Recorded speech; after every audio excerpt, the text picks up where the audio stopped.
అందరికీ నమస్కారం. Telugu one daily news bulletin కి స్వాగతం. జనవరి 3, 2021 ఈనాటి ముఖ్యాంశాలు. రైతులను ఏపీ సీఎం జగన్మోహన్ రెడ్డి దగా చేస్తున్నారని సిపిఐ రాష్ట్ర కార్యదర్శి కె రామకృష్ణ విమర్శించారు. పీఎం కిసాన్ పథకం 3వ విడత డబ్బును వైఎస్ఆర్ రైతు భరోసా అని నమ్మించడం తగునా అని ప్రశ్నించారు. రైతు భరోసా కింద ఇచ్చే 13,500లో 6,000 కేంద్రం నుంచి వచ్చేవే అన్నారు. రైతుల పట్ల చిత్తశుద్ది ఉంటే కేంద్రం నిధులతో సంబంధం లేకుండా రైతు భరోసా పూర్తిగా రాష్ట్ర ప్రభుత్వమే ఇవ్వాలని రామకృష్ణ డిమాండ్ చేశారు. రామతీర్థం దేవస్థానం ధర్మకర్త హోదా నుంచి అశోక్ గజపతిరాజును తొలగిస్తూ ఏపీ ప్రభుత్వం ఉత్తర్వులు జారీ చేసింది. గతంలో ఇచ్చిన జీవో 65ను ఉపసంహరిస్తూ దేవాదాయ శాఖ మెమో ఇచ్చింది. ఈ ఘటనపై ఏపీ బీజేపీ అధ్యక్షుడు సోము వీర్రాజు కీలక ప్రకటన చేశారు. బీజేపీ జనసేన నేతలు కార్యకర్తలు అందరం కలిసి ఈ నెల 4న రామతీర్థం వెళ్తామని చెప్పారు. రామతీర్థంలో భారీ నిరసన కార్యక్రమాన్ని చేపడతామని తెలిపారు. ఒక్క రామతీర్థంలో మాత్రమే కాదని రాష్ట్ర వ్యాప్తంగా ఆలయాలపై దాడులు జరుగుతున్నాయని ఆవేదన వ్యక్తం చేశారు. రాష్ట్రంలో దేవాలయాలపై జరుగుతున్న దాడులకు నిరసనగా పెద్ద ఎత్తున ఉద్యమం చేపట్టబోతున్నామని అన్నారు. రామతీర్థం ఆలయాన్ని సందర్శించిన టీడీపీ అధినేత చంద్రబాబు అక్కడి ఆలయ అధికారులపై తీవ్ర ఆగ్రహాన్ని వ్యక్తం చేశారు. వైసీపీ రాజ్యసభ సభ్యుడు విజయసాయిరెడ్డి ఆలయం వద్దకు వెళ్లినప్పుడు ఆలయ అధికారులు ఆయనను గర్భగుడిలోకి తీసుకెళ్లారు. ఆలయంలో ఆయన పూజలు కూడా నిర్వహించారు. అయితే చంద్రబాబు వెళ్లినప్పుడు మాత్రం అధికారులు ఆలయానికి తాళం వేశారు. తాళం ఎందుకు వేశారని ప్రశ్నిస్తే విచారణ జరుగుతోందని సమాధానమిచ్చారు. చంద్రబాబును ఆలయంలోకి అనుమతించకపోవడంపై టీడీపీ శ్రేణులు మండిపడుతున్నాయి. కేవలం రాజ్యసభ సభ్యుడైన విజయసాయిరెడ్డికి ఏ హోదాతో అనుమతి ఇచ్చారని ప్రశ్నిస్తున్నాయి. ఏపీలో హిందూ దేవాలయాలపై దాడులు కొనసాగుతూనే ఉన్నాయి.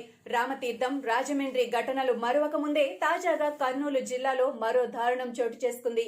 జిల్లాలోని కొసిగి మండలం మర్లబండలోని ఆంజనేయ స్వామి ఆలయంలో సీతారాముల విగ్రహాలను ధ్వంసం చేశారు. గోపురంపై ఉన్న విగ్రహాలను దుండగులు ధ్వంసం చేశారు. అంతేకాక ఆలయంలోని హుండీలను కూడా అపహరించారు. ఈ ఘటనపై స్థానికులు తీవ్ర ఆగ్రహం వ్యక్తం చేస్తున్నారు. దాడికి పాల్పడిన వారిని వెంటనే పట్టుకుని కఠినంగా శిక్షించాలని డిమాండ్ చేస్తున్నారు. ఏపీలో ప్రజా సమస్యల పరిష్కారం పక్కకు వెళ్లిపోయిందని, రాజకీయాలు మొత్తం దేవుళ్ల చుట్టూ తిరుగుతున్నాయని ఏపీ కాంగ్రెస్ నాయకురాలు సుంకర పద్మశ్రీ విమర్శించారు. బీజేపీ ఆడుతున్న దేవుడి ఆటలో వైసీపీ, టీడీపీ 2 పార్టీలు పావులుగా మారాయని అన్నారు. వైసీపీ అధికారంలోకి వచ్చిన తర్వాత ఇప్పటి వరకు 150 వరకు దేవాలయాలపై దాడులు జరిగాయని, ఇంత జరుగుతున్న రాష్ట్ర ప్రభుత్వం ఏం చేస్తోందని ప్రశ్నించారు. తమకు బీజేపీపైనే అనుమానాలు ఉన్నాయని, బీజేపీనే దాడులు చేయించి నాటకం ఆడుతోందని అనుమానిస్తున్నామని అన్నారు. మతాన్ని అడ్డుపెట్టుకుని బలం పెంచుకోవాలని బీజేపీ భావిస్తోందని పద్మశ్రీ ఆరోపించారు.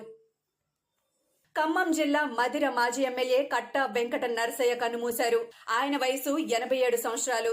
గత కొన్ని రోజులుగా అనారోగ్య సమస్యలతో బాధపడుతున్న ఆయన స్వగ్రామమైన కల్లూరు మండలం పోచారంలోని తన నివాసంలో గత రాత్రి తుదిశ్వాస విడిచారు.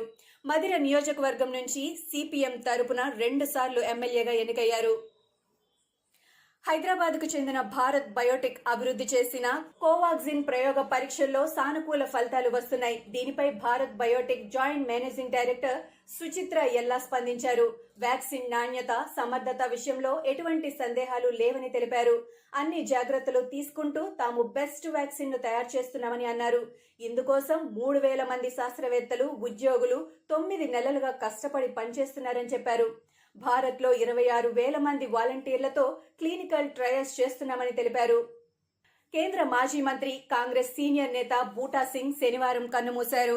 రాజీవ్ గాంధీ కేబినెట్ లో 1986 నుంచి 89 వరకు కేంద్ర హోంశాఖ మంత్రిగా బాధ్యతలు నిర్వర్తించారు. అంతేకాకుండా బీహార్ గవర్నర్ గా కూడా బాధ్యతలు నిర్వర్తించారు. కాగా బూటా సింగ్ మరణం పట్ల ప్రధాని మోడీ సంతాపం వ్యక్తం చేశారు. అట్టడుగు వర్గాలు, పేదల సంక్షేమానికై గళమెత్తిన అనుభవజ్ఞుడైన నాయకుణ్ణి కోల్పోయామని విచారం వ్యక్తం చేశారు. ఆయన కుటుంబ సభ్యులు, అనుచరులకు ప్రగాఢ సానుభూతి తెలిపారు. ఈ మేరకు ప్రధాని మోడీ ట్వీట్ చేశారు. ఆర్థిక వ్యవస్థలో కార్యకలాపాలు పుంజుకుంటున్న నేపథ్యంలో వస్తు సేవల పన్ను జీఎస్టీ వసూళ్లు జోరుగా పెరుగుతున్నాయి. తాజాగా జీఎస్టీ స్థూల వసూళ్లలో సరికొత్త ఆల్ టైం రికార్డు నమోదైంది. గత డిసెంబర్లో జీఎస్టీ వసూళ్లు 1,15,175 కోట్లకు చేరుకున్నాయి. అంతకు ముందు ఏడాది డిసెంబర్ వసూళ్లతో పోలిస్తే వృద్ధి 12% నమోదైంది. గత 21 నెలల్లో జీఎస్టీ వసూళ్లలో ఇదే అత్యధిక వృద్ధి. మార్కెట్లో ఆర్థిక కార్యకలాపాలు బాగా పుంజుకోవడం ఇందుకు దోహదపడింది. ముఖ్యమంత్రిని చంపిన వాళ్లకు 10 లక్షల రూపాయల నగదు బహుమతి ఇస్తాం అంటూ ఓ పోస్టర్ ప్రత్యక్షమైంది. పంజాబ్ రాష్ట్రంలో జరిగింది ఘటన. పంజాబ్ ముఖ్యమంత్రి అమరీందర్ సింగ్ ను చంపిన వారికి 10 లక్షలు ఇస్తామంటూ ఓ పోస్టర్ ను గోడపై అతికించారు. గుర్తు తెలియని వ్యక్తులు చేసిన ఈ నిర్వాకం పోలీసుల దృష్టికి వెళ్లింది. దీంతో పోలీసులు వచ్చి ఆ పోస్టర్ ను తొలగించి కేసు నమోదు చేసుకున్నారు. ఏపీలో కొత్తగా 238 కరోనా కేసులు నమోదు కాగా 3 మృతి చెందారు. పశ్చిమ గోదావరి జిల్లాలో 2, చిత్తూరు జిల్లాలో 1 మరణించారు. రాష్ట్రంలో ఇప్పటి వరకు 8,82,850 కరోనా కేసులు నమోదు కాగా 7,111 మంది మృతి చెందారు. రాష్ట్రంలో ఇంకా 3,194 యాక్టివ్ కేసులున్నాయి. తెలంగాణలో గత 24 గంటల్లో కొత్తగా 293 కరోనా కేసులు నమోదయ్యాయి. గత 24 గంటల్లో కరోనాతో 2 ప్రాణాలు కోల్పోగా అదే సమయంలో 535 మంది కోలుకున్నారు. రాష్ట్రంలో నమోదైన మొత్తం కరోనా కేసుల సంఖ్య 2,87,108కి చేరింది. మృతుల సంఖ్య మొత్తం 1,546కి చేరింది. తెలంగాణలో ప్రస్తుతం 5,571 యాక్టివ్ కేసులున్నాయి. భారత్లో గత 24 గంటల్లో 19,078 మందికి కరోనా నిర్ధారణ అయింది.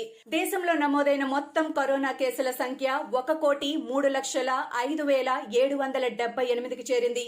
గడిచిన 24 గంటల సమయంలో 224 మంది కరోనా కారణంగా మృతి చెందారు. దీంతో మృతుల సంఖ్య 1,40,218కు పెరిగింది. ప్రస్తుతం 2,50,183 యాక్టివ్ కేసులున్నాయి. కరోనా వైరస్ వ్యాక్సినేషన్ ప్రక్రియ కోసం కేంద్రం డ్రై రన్ చేపడుతున్న వేళ ఆరోగ్య శాఖ మంత్రి డాక్టర్ హర్షవర్ధన్ గుడ్ న్యూస్ చెప్పారు. కోవిడ్ వ్యాక్సిన్లను దేశమంతటా ఉచితంగా అందిస్తామని అన్నారు. వ్యాక్సిన్ అందుబాటులోకి రాగానే ప్రాణాంతక వైరస్ పై పోరులో ముందున్న 3 కోట్ల మందికి తొలి విడతలో వ్యాక్సిన్ వేయనున్నట్టు తెలిపారు. వీరిలో 1 కోటి మంది ఆరోగ్య కార్యకర్తలు, 2 కోట్ల మంది ఫ్రంట్ లైన్ వర్కర్లు ఉన్నారు. టీకా విషయంలో ప్రభుత్వ తొలి ప్రాధాన్యం వీరికేనని స్పష్టం చేశారు. ప్రాధాన్య క్రమంలో ఉన్న మిగతా 27 కోట్ల మంది వ్యాక్సినేషన్ కు సంబంధించిన వివరాలను ఖరారు చేస్తున్నట్టు చెప్పారు. శనివారం మీడియాతో మాట్లాడిన మంత్రి ఈ వ్యాఖ్యలు చేశారు. ఢిల్లీలో వ్యాక్సినేషన్ డ్రై రన్ ను పరిశీలించడానికి ఓ హాస్పిటల్కు వెళ్లిన మంత్రి దేశమంతటా కోవిడ్ వ్యాక్సిన్లను ఉచితంగా ఇస్తామని ప్రకటించారు. బీసీసీఐ చీఫ్ సౌరవ్ గంగూలీ ఆరోగ్యంపై బులెటిన్ ను వుడ్లాండ్స్ హాస్పిటల్ వైద్యులు రిలీజ్ చేశారు. సౌరవ్ గంగూలీ యాంజియోప్లాస్టీ చేయించుకున్నారు. ఆయన ఆరోగ్యం ఇప్పుడు స్థిరంగా ఉంది. అతన్ని మరో 24 గంటలు పర్యవేక్షిస్తాం. గంగూలీ పూర్తిగా స్పృహలో ఉన్నారు. ఆయన గుండెలో 2 హోల్స్ ఉన్నాయి. దీనికి ఆయన చికిత్స పొందుతున్నారు అని వైద్యులు బులెటిన్లో పేర్కొన్నారు. ఇవి ఈనాటి ముఖ్యాంశాలు. మరికొన్ని ముఖ్యాంశాలతో మళ్ళీ రేపు కలుద్దాం. ఈ షో క్రమం తప్పకుండా వినాలనుకుంటే మీరు ఈ షో వింటున్న ప్లాట్ఫామ్లో కానీ లేదా గూగుల్ పాడ్కాస్ట్, యాపిల్ పాడ్కాస్ట్, గానా మరియు ఏ ఇతర పాడ్కాస్ట్ యాప్లోనైనా సెర్చ్ చేసి సబ్స్క్రైబ్ అవ్వండి. కొత్త ఎపిసోడ్ వచ్చినప్పుడు మీకు అప్డేట్ వస్తుంది. అంతవరకు సెలవు. నమస్కారం.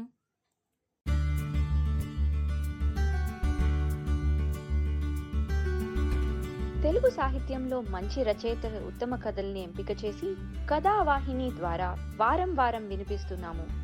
సమర్పణ కొప్పర్తి రాంబాబు. ఈ షో మీరు వినాలి అంటే యాపిల్ పాడ్కాస్ట్లో కానీ, గూగుల్ పాడ్కాస్ట్లో కానీ, స్పాటిఫైలో కానీ ఈ షోని సబ్స్క్రైబ్ చేసి నోటిఫికేషన్స్ ఆన్ చేయండి. ఎపిసోడ్ రిలీజ్ అయినప్పుడు మీకు అప్డేట్ వస్తుంది.